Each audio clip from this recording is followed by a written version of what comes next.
우리 하나님의 위로와 그리고 하나님의 은총이 여러분들 가운데 함께 하시기를 주님의 이름으로 축원합니다. 오늘 시편 90편은 모세의 기도, 그래서 여기 하나님의 사람 모세의 기도 이렇게 되어 있습니다. 그래서 모세의 기도라고 이 제목이 붙은 시편은 오늘 본문이 유일하거든요. 자, 오늘 본문을 통해서 우리가 느낄 수 있는 것은 인생의 허무함입니다. 아마 여러분들도 지금까지 이렇게 살아오시면서 인생이 참 허무하다, 그런 느낌을 강하게 받았던 적이 있을 겁니다. 그럼 오늘 시편에서 그 인생의 허무함을 어떻게 표현하고 있는지 한번 몇 곳 살펴볼까요? 우리 3절 먼저 한번 읽어보죠. 3절, 주께서 사람을 티끌로 돌아가게 하시고 말씀하시기를 너희 인생들은 돌아가라 하셨사오니. 아멘. 여기 보면 사람을 티끌로 돌아가게 했다. 원래 아담, 창세기에 보면 아담이라고 하는 사람을 만드시는데, 이 아담이라는 말 자체가 여러분 먼지라는 뜻입니다. 먼지. 그러니까 흙으로부터 와서 흙으로 돌아가는데, 오늘 여기에서도 티끌로 돌아가게 했다. 우리가 티끌로부터 와서 다시 티끌로 돌아가는 것이 인생인 거지요. 4절에 보면 주의 목전에서는 천년이 지나간 어제 같으며 밤의 한순간 같을 뿐임이다. 우리 하나님께서는 이 천년이 한순간 같은데 우리에게는 어떻습니까? 사실 우리에게는 주께서 천년을 한순간으로 여기실 때에 우리 인생은 천년이라고 하는 인생을 그 시간을 생각해 보면 어마어마하게 긴 시간입니다. 그럼 이 순간도 하나님께서는 순간으로 지나가는데, 우리 인생은 여기 연수가 70이요 강건하면 80이라고 했는데, 생각해 보면 너무나도 빨리, 너무나도 순식간에 허무하게 지나가는 것이 인생이다. 그러면서 그 5절에 보면 아침에 돋는 풀 같다 그랬습니다. 풀은 아침에 꽃이 피어 자라다가 저녁이 되면 시들어 마릅니다. 그렇게 우리 인생이라고 하는 것은 어느새 그렇게 된 것 같아요. 아마 여기 앉아 계신 분들, 우리 젊은 희주만 빼놓고는 전부 다 60이 넘으셨잖아요. 옛날 같으면 벌써 그 한갑이 지나면 노인 중에 노인이잖아요. 근데 이제 요즘에는 건강도 좋고 그리고 또 여러 가지 삶의 환경이 좋아져서 지금은 50인지 60인지 70인지 80인지 구분하기가 어려운 그런 데 살고 있습니다만은, 그럼에도 불구하고 지나간 시간들을 생각해 보면 언제 지나갔는지 모르겠어요. 여전히 대학교 입학할 때 그 마음 같은데, 어느 날 이렇게 보면 제 아이가 벌써 그 나이를 한참 지난 나이에 있는 거예요. 시간이라고 하는 것이 그렇게 흘러가는구나.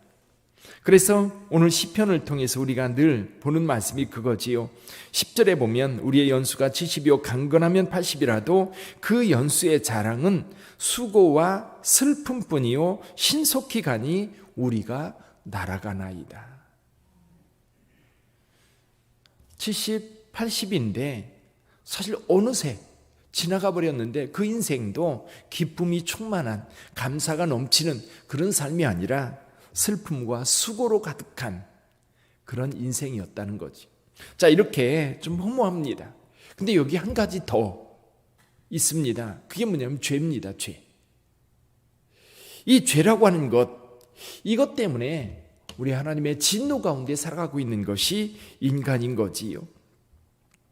7절에 보면 우리는 주의 노에 소멸되며 주의 분내심에 놀랍니다.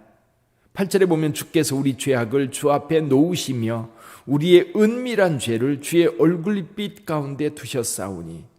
그러니까 우리의 죄가 하나님 앞에 감추어질 수 없는 거예요. 하나님 앞에 다 드러나니까 하나님의 진노 중에 우리 인생은 허망하게 사라져버리는 것이 우리의 모습이다. 자, 그렇다면 우리 인생이 그렇게 허무하게 지나가는 것으로 끝나는가? 정말 우리는 그저 하루아침에 자라서 꽃이 피어 저녁이 되면 시들어가는 그런 들풀과 같은 인생으로 끝나는 건가? 아니면 바람에 휘날리는 먼지처럼 그렇게 사라져버리는 것이 우리 인생인가? 그리고 우리에게 있는 죄 때문에 그 죄책감에 시달리다가 그냥 사라져버리는 것이 우리 인생인가? 그래서 오늘 이 시편 이 모세는 이렇게 기도합니다. 우선 우리 하나님 앞에 우리 날 계수할 지혜를 달라고 구합니다. 우리 같이 한번 볼까요? 12절 읽어봅니다. 12절 우리에게 우리 날 계수함을 가르치사 지혜로운 마음을 얻게 하소서. 아멘. 이렇게 허무하게 지나가는 인생이지만 지혜가 필요합니다. 근데 그 지혜는 누가 주셔요? 하나님이 주십니다. 근데 이 지혜는 어떤 걸까요? 이 지혜는 어떤 지혜일까요? 우선 우리에게 인생의 한계를 분명히 알게 해달라는 지혜예요. 인간의 이 한계라고 하는 건 능력의 한계도 있지만 시간의 한계도 있어요. 우리에게는 분명히 죽음이라고 하는 것이 앞에 있습니다. 그래서요, 지혜로운 자는 여러분 상갓집을 찾고요, 미련한 자는 잔치집을 찾는다고 합니다.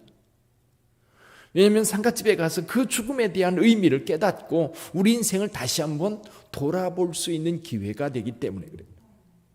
사랑하는 성도 여러분, 그래요, 저와 여러분들이 세상을 살아가면서 우리 인생의 한계를 알고 그리고 그 능력의 한계 가운데에서 겸손하게 하나님의 도움을 요청하며 산다면 우리 인생은 가치 있는 인생으로 바뀌게 될 줄 믿습니다.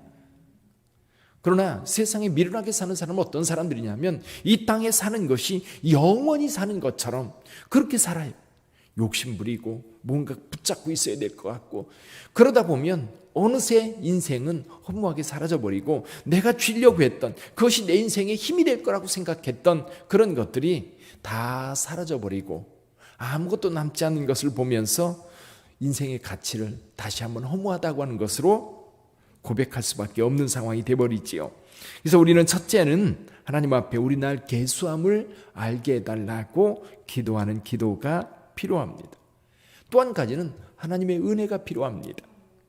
여기 13절 한번 읽어보죠. 13절 시작. 여호와여 돌아오소서. 언제까지니까 주의 종들을 불쌍히 여기소서.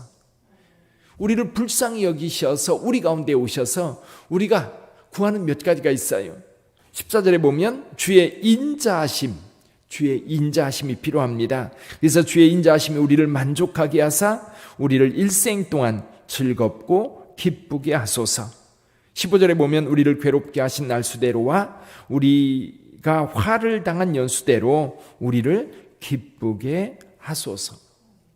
우리 하나님께서 우리의 삶에 개입하셔서 이 죄악된 삶을 살아가는 이 허무한 인생에 하나님의 인자하심, 하나님의 자비하심, 하나님의 용서하심이 베풀어질 때 우리에게 기쁨이 찾아올 수 있다는 거예요.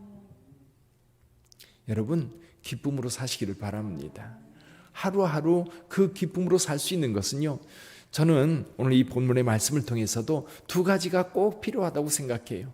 하나는 뭐냐면 기댈 곳이 있어야 되는 거예요. 기댈 곳, 의지할 곳이 있어야 되는 거예요. 왜냐하면 우리 인생은 연약하잖아요. 힘들잖아요. 어떤 사고를 당하거나 어려움을 당하면 갑자기 당황해요. 어떻게 해야 될지를 몰라요. 이때에 누군가를 붙잡을 수 있다면, 누군가의 도움을 받을 수 있다면 그는 편안합니다.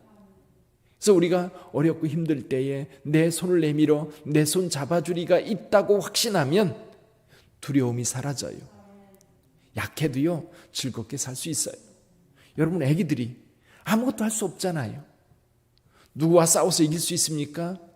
아니면 자기 삶을 이렇게 다독일 수도 없잖아요. 근데 우리 아이들만큼 행복하고 기쁜 사람들 없어요. 왜 그럴까요? 의지할 엄마 아빠가 있거든요. 나를 지켜줄 엄마 아빠가 있으니까 걱정 없어요. 두려움 없어요. 행복해요.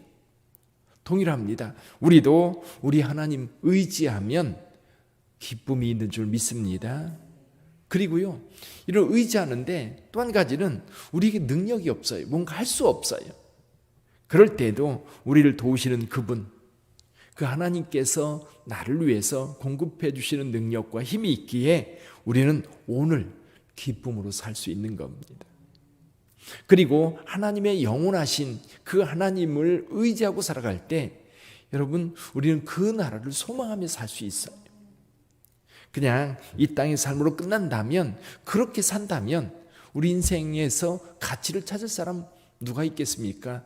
함부로 살다가 뭐 어차피 다 지나가는 인생인데 욕심껏 살고 내 멋대로 살고 내 몸대로 살다가 죽으면 그만인데. 그러나 우리가 영원하신 하나님을 의지하여 살아갈 때 우리에게 영원한 소망이 주어지는 거예요. 사랑하는 성도 여러분, 영생의 소망을 가지고 사는 사람과 영생의 소망이 없는 사람은 삶 자체가요, 질적으로 달라요. 질적으로 달라요. 영혼을 사는 사람들은 영혼을 준비하며 살아갑니다. 지혜로운 사람들이 그래요. 예를 들면 대학 입학을 앞두고 있다면 지혜로운 학생들은 그걸 준비합니다. 취직을 준비하고요, 결혼을 준비하고요, 그리고 또 젊었을 때 열심히 세상을 살아가면서도 노년을 준비합니다. 우리에게 그보다 더 중요한 것이 있다면 영원한 삶에 대한 준비, 그것이 오늘 우리에게 준비할 때에 행복하고요, 준비할 때에 기대감도 더 커져요. 우리 주 예수 그리스도께서 우리 가운데 오셔서 우리가 거할 영원한 집을 짓기 위해서 먼저 가신다고 말씀하셨어요. 요한복음 14장에 보면 내가 먼저 간다. 그러면서 처소를 예비하면 다시 오시겠다라고 약속하셨는데 우리는 그 처소를 예비하시고 오실 주님을 기다리고 있어요.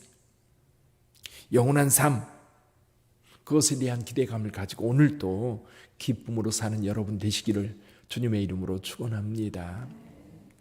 하나님께서 계셔요. 그렇죠? 그 하나님과 오늘 동행하시고 또 우리 하나님께서 이끄시는 대로 은총을 따라 살아가는 복된 인생이 되시기를 주님의 이름으로 축원합니다. 기도하겠습니다.